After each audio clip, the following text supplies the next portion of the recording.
David Muir, ABC's World News Tonight, America's most watched newscast. Now streaming same day with all the breaking news of the day on Disney Plus. Most watched, most trusted. Now on Disney Plus every night.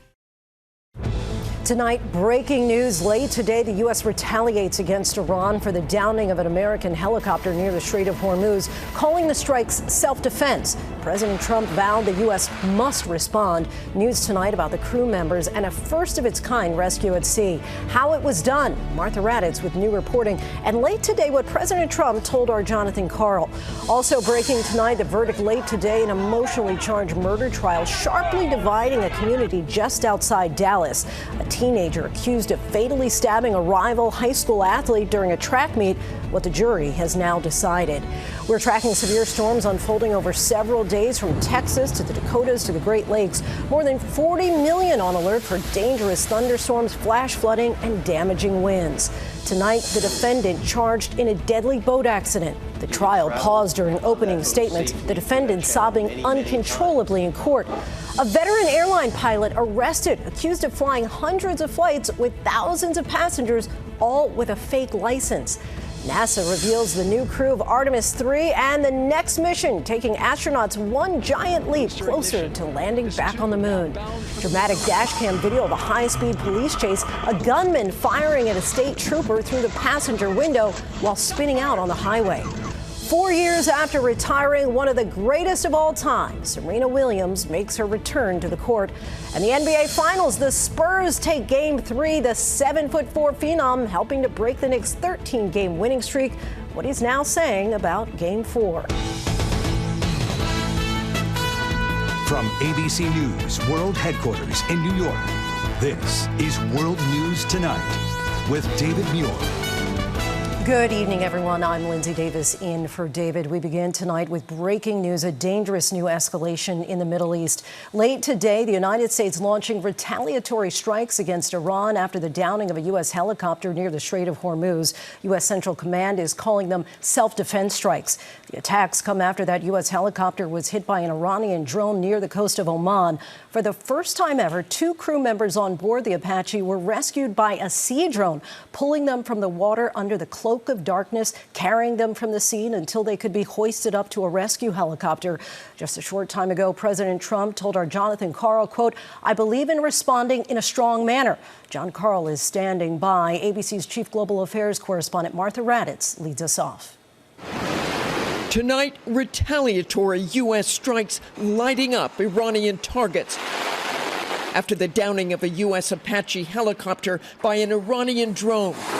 Iranian state TV reporting multiple explosions near the Strait of Hormuz. U.S. CENTCOM calling the mission a proportional response to unjustified Iranian aggression. Our John Karl was on the phone with President Trump just as the U.S. strikes unfolded. The president saying, "I think it's very important to respond. They shot down a helicopter and we are responding as we speak." The Apache helicopter was on a late-night mission patrolling the strait to deter small Iranian boats from threatening U.S. warships or commercial vessels when the Iranian drone sent it crashing into the sea. Both pilots escaped the sinking helicopter, and a remarkable rescue mission was launched just hours before dawn. The U.S. Navy in a first-of-its-kind rescue dispatching an unmanned surface vessel, a drone speedboat, to the waters off the coast of Oman, where the pilots with flotation devices around their necks were waiting for help. The drone boat was guided to the downed pilots, who climbed aboard and were then whisked to another location where a rescue helicopter hovered above and hoisted them off the unmanned boat to safety. Both are in stable condition. That drone boat, operated by the U.S. Fifth Fleet's Task Force 59, the Navy's first drone unit that operates several types of autonomous drones in the waters of the Middle East. But tonight, with the U.S. launching these retaliatory strikes, it is unclear what happens to negotiations with Iran. The president overnight had claimed a deal was imminent. We could have at least an idea by 1 or 2 days from now, but I think it's going well. But Iranian Foreign Minister Abbas Araghchi, defiant, appearing to reference the helicopter attack, saying foreign forces in proximity to our territory are at constant risk, adding Iran prefers the language of diplomacy. However, we know how to speak other languages, too. Lindsay, these ongoing retaliatory U.S. strikes on Iran targeting multiple locations like radar and command and control centers are a significant response to the downing of that U.S. Apache helicopter. But tonight, Iran vowing a decisive response to the U.S. and any nation here in the Middle East hosting U.S. bases. Lindsay? That fragile ceasefire hangs in the balance. Martha, thank you. Let's go to the White House and ABC's Jonathan Karl. John, I know you had a chance to speak with President Trump shortly after the American counterstrikes. What did he say? Lindsay, the president made it clear to me that these U.S. strikes on Iran are specifically in response to Iran's downing of that Apache helicopter. He does not see this as the beginning of a major new offensive against the Iranians. This is a response to what they did with our helicopter last night, the president told me, and I believe the response should be very strong, very powerful, and that's what this is. This one is. Now, as he said that, though, he immediately talking about how powerful the response was, he brought up the peace deal that he is trying to negotiate with the Iranians. It seemed clear to me that even as he was ordering U.S. attacks on Iran, he still believes he can get a peace deal with the Iranians. Lindsay? John Karl from the White House, thank you. We move on now to the verdict in Texas late today. An emotionally charged murder trial sharply dividing a community just outside Dallas. A teenager convicted fatally stabbing a rival high school athlete during a track meet. How the community is responding tonight. ABC's John Quinones is in Texas. Tonight, raw emotion and tensions running high outside this Texas courthouse as word of the verdict reached the crowd. After deliberating for less than 3 hours, the jury found the 19-year-old Carmelo Anthony guilty of murder in the stabbing death of 17-year-old Austin Metcalf, an athlete from a rival track team. Both families became pretty emotional. They were holding it in as best they could, but you could hear emotions just on both sides, and you could see relief and some of the Metcalf family rubbing each other's backs. Prosecutors called it murder, plain and simple, telling the jury you can meet a shove with a shove, but they argued you don't get to meet a shove with a stab. Anthony never testified, and the jury rejected his claim of self-defense. The case fueling a debate over race and deeply dividing this community. It all started at a rainy track meet last year when Anthony walked under a tent belonging to Metcalf's team. After Anthony was repeatedly asked to leave, Metcalf pushed him. Anthony pulled out a knife and stabbed him in the chest. Metcalf died in the arms of his twin brother. Carmelo Anthony, class of 2025. Both teens were promising students and athletes. It's a crazy situation, you know. Either way it goes, there's no win in this. Late today, Carmelo Anthony in tears as his mother took the stand, pleading with the jury to have mercy on her son, telling them her son is remorseful. And just a short time ago, Anthony sentenced to 35 years in prison. And Lindsay, tonight the school district issued a statement saying they've carried the weight of this tragedy for more than a year, and they're asking the community to support each other with respect, sensitivity, and understanding. Lindsay? John, thank you. Tonight we're tracking severe storms and possible tornadoes. The storms hitting over the next several days. Thunderstorms, flash flooding, and damaging winds from Texas to the Dakotas into the Great Lakes. More than 40 million people are under alerts. Here's WABC meteorologist Jeff Smith from our New York station WABC with the images coming in. Tonight, devastating scenes outside Louisville, Kentucky after a storm dumped more than a half a foot of rain. Shelby Steele shot this video from inside a bank as she was surrounded by floodwaters in downtown Lanesville, Indiana. First responders racing to check on trapped residents. If you cannot get through and you need help, a signal for us would be that you would put a sheet out your window. Eleanor Kinsley was at Bible study. When the floods came, firefighters put her and other members in the back of a pickup truck. We got out safe. They got us out safe. Lanesville Fire Department did. The water's powerful enough to lift cars and carry propane tanks away. Outside Saginaw, Michigan, a reported tornado damaging as many as 40 homes. Overnight, winds gusting over 110 miles an hour in parts of Kansas. And buildings at Kansas State University losing power. And let's get right to Jeff Smith with the forecast. How's it looking, Jeff? Well, we're heading into a multi-day severe weather outbreak. Check this out. Tornado watches already issued for portions of the Dakotas overnight tonight, where you've had up to a half a foot of rain over parts of Kentucky and southern Indiana. Flood watches in effect until early tomorrow. But all eyes on the plains. Dakotas all the way down to the panhandles of Texas and Oklahoma overnight tonight. Severe storms, a level 3 out of 5 risk. We're talking about destructive wind, very large hail, maybe some strong tornadoes. That all shifts into the upper Midwest and the Great Lakes into the days tomorrow and Thursday, including Milwaukee, Minneapolis, Chicago, all the way down to St. Louis. That can make it to the East Coast, by the way, by Friday, ahead of which there's some maybe near record heat along the I-95 corridor, Washington, D.C., down to Raleigh. Lindsay? Some 3 digits there. All right, Jeff, thank you. Now to the manslaughter trial of a real estate developer accused of killing a 17-year-old girl during a boat accident in Florida. The judge forced to pause the trial during opening statements after the defendant broke down in court. Here's ABC's Victor Oquendo. Tonight, dramatic moments inside a Florida courtroom. A real estate mogul on trial for the death of a 17-year-old girl in a boat crash, sobbing uncontrollably in court.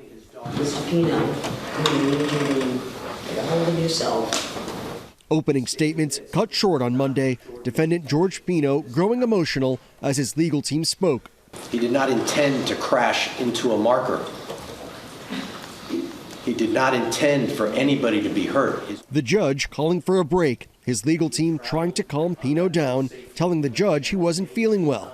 Pino is charged with manslaughter and vessel homicide. On Labor Day weekend 2022, he was boating with his family in Biscayne Bay to celebrate his daughter's birthday. 11 of her friends on board. Authorities say Pino struck a marker, capsizing the boat and throwing everyone into the water. One of the girls permanently disabled. Another, 17-year-old Lucy Fernandez, drowning in the crash. She gave me a hug. And I remember it clearly because that's the last time I held her alive. Today, Lucy's father taking the stand, recalling the heartbreaking moments inside the hospital. And when we walk in, a nurse is performing some sort of emergency CPR on her to just try and keep her faint heartbeat alive. We have no doubt that she was holding on for Melly and I to get there. Lindsay, prosecutors claim Pino had been drinking and was speeding before the crash, but his defense says that was not the case, calling this a tragic accident. The trial is expected to last 2 weeks. Lindsay? Victor, thank you. Next tonight, the disturbing arrest of a veteran Air Canada pilot. He's accused of flying hundreds of flights with thousands of passengers on board, and he did it for years with a fake license. Here's ABC's chief investigative correspondent, Aaron Katersky. Aaron? Lindsay, authorities said their investigation read like a movie script. This longtime Air Canada pilot is accused of fraud and deceit, flying all of those flights and tens of thousands of passengers without the required license. Instead, investigators said Jeffrey Wall faked his credentials for almost 2 decades while piloting 900 domestic and international flights. Air Canada said safety was not compromised because Wall was still a fully trained pilot. But Lindsay, the police said that's like a doctor licensed to practice family medicine marching into the ER and performing brain surgery. Lindsay? What an unsettling story. Aaron, thank you. Now to NASA, preparing for the next milestone in its long-awaited return to the surface of the moon. Today, NASA introduced the crew of Artemis 3 and the mission they hope will eventually lead to astronauts safely landing on the moon and then returning home. Here's ABC's Gio Benitez. The Artemis 2 crew, comrade, hands you the baton. You got the controls. Tonight, Artemis 2 Commander Reed Weissman passing the baton. We, the Artemis 3 crew, are honored to be able to carry this torch forward, to be able to execute our mission, to make that flame burn brighter and pass it on. These are the 4 astronauts that will launch into Earth's orbit for the critical and complex Artemis 3 mission. Commander Randy Breznik, a retired Marine colonel with more than 7,000 flight hours. Italian pilot Luca Parmitano, a European Space Agency astronaut, test pilot, and colonel in the Italian Air Force. Mission specialist Frank Rubio, who served more than 28 years in the Army as a physician, aviator, and astronaut. And mission specialist Andre Douglas, Coast Guard Reserve officer who was also the backup member of the Artemis 2 crew. You're certainly seeing the best of the astronaut corps come together on what is probably one of the most complex missions we've ever undertaken at NASA. They're going to be testing critical docking procedures with SpaceX and Blue Origin's lunar landers. You know, it's really important so that we understand the landers, how they're going to dock with Orion, how we're going to do a bunch of operations within the vehicles, between the vehicles. What did you say when you got the call? Yes. Followed very quickly by thank you. It's almost unbelievable that we are 4 individuals, but we can really hope to create waves. And Lindsay, this is the Orion simulator that those astronauts for Artemis 3 will be using to train for that next historic mission in 2027. Lindsay. The countdown to humanity's return to the moon. Gio, thank you. When we come back, the disturbing video, a shark attack in the water off a Navy base, the swimmer in critical condition. The major recall, more than 1 million vehicles at risk of overheating and catching fire, even if the ignition is off. The triumphant comeback on the court, Serena Williams back in action after nearly 4 years away. And the NBA Finals one-on-one with the Spurs' Victor Wembanyama, his plan for Game 4. Tonight, disturbing video of a shark attack in Panama City, Florida. The video shows a Navy base employee swimming with a colleague during their lunch break. The victim struggles with the shark and gets pulled underwater. He was severely bitten on both arms, rushed to the hospital and taken into surgery. The victim is in critical condition tonight. Next, a close call for a highway patrol officer chasing after a homicide suspect in Boone County, Missouri.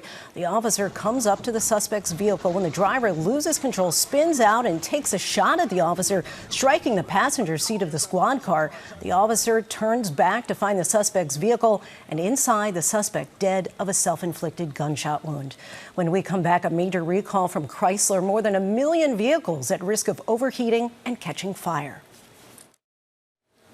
To the index now, Chrysler is recalling more than 1 million vehicles that may be a risk at fire.